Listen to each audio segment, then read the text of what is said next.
कंधमाल जिला दारिंगबाड़ी ब्लॉक अंतर्गत सानिकेता ग्राम पंचायतर एही महिला माने पूर्वरु हलदी चाष सांगकु अन्यान्य कामधंदा करी निज जीविका निर्वाह करुथिले।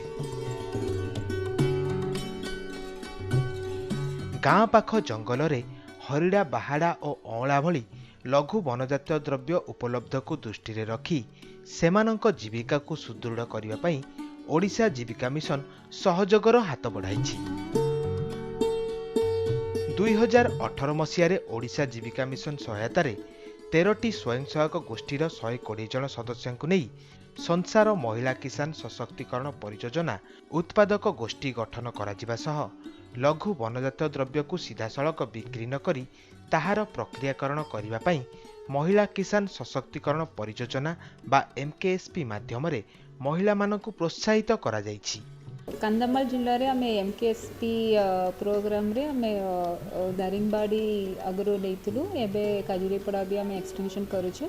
आमर कंधमाल रे टिके बेसी गुरुत्व दिया जाउछि वाइल्ड प्लांट्स मेडिसिनल प्लांट्स पई बेसेजी मां मन प्रोड्यूसर ग्रुप संक नै कि तांकर लाइवलीहुड केमिति आमे अधिक करबा से ऊपर आम गुरुत्व दिया जाउछि। कन्वर्जेंस मोड रे सब डिपार्टमेंट नै कि भी केमिति प्लांटेशन हे परिबो से ऊपर भी आम आलोचना करूछु और तांकर मार्केटिंग एस्पेक्ट केमिति टिके मेकनाइज्ड वे रे से मन करि परिबे और टिके ब्रांडिंग सिस्टम रे केमिति से मन मार्केटिंग करि परिबे से ऊपर भी आम गुरुत्व दिया जाउछि।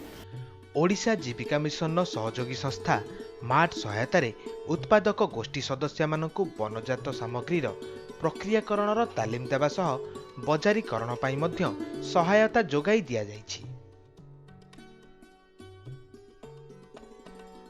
सदस्य माने जंगलरू कंचा हरिड़ा बाहाड़ा एवं अँला संग्रह करने सह सही अंचलर चाषीक निकटरू मध्य एसबु सामग्री किणी एहार प्रक्रियाकरण परे संगृहित सामग्रीर मान वृद्धि करने सह बस्तारे पैकिंग करी अधिक मूल्य रे बिक्री करि पारुछंती। फलस्वरूप पूर्वापेक्षा सेमाने 3 गुणारू अधिक लाभ पाई पारुछंती। आगरू आमे हरिड़ा बाहाड़ा आ अँलारू आमे संग्रह करूथिलु जंगलरू किंतु आमे हाट बाजार रे विक्रय करी आमे जे कोनसी सुविधा पाउ नथिलु अल्प अल्प किछि पैसा आणुथिलु।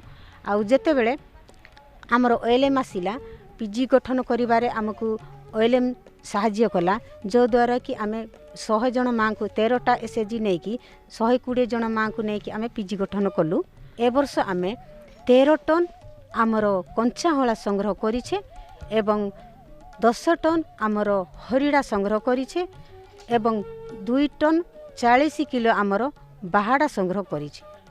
चलित वर्ष एही उत्पादक गोष्ठीर सदस्य माने केवल अँला संग्रह रे सीमित न रही निज व्यवसाय बढ़ाइबा लागि हरिड़ा और बाहाड़ार प्रक्रियाकरण सह एहार मान वृद्धि करी अधिक लाभ पाइबा पई योजना रखिछंती। वनजात द्रव्य उपरे निर्भरशील एही महिला मानकु तालीम प्रदान करी सेमानक रोजगार वृद्धि करिबार एही प्रयास प्रशंसनीय निश्चय।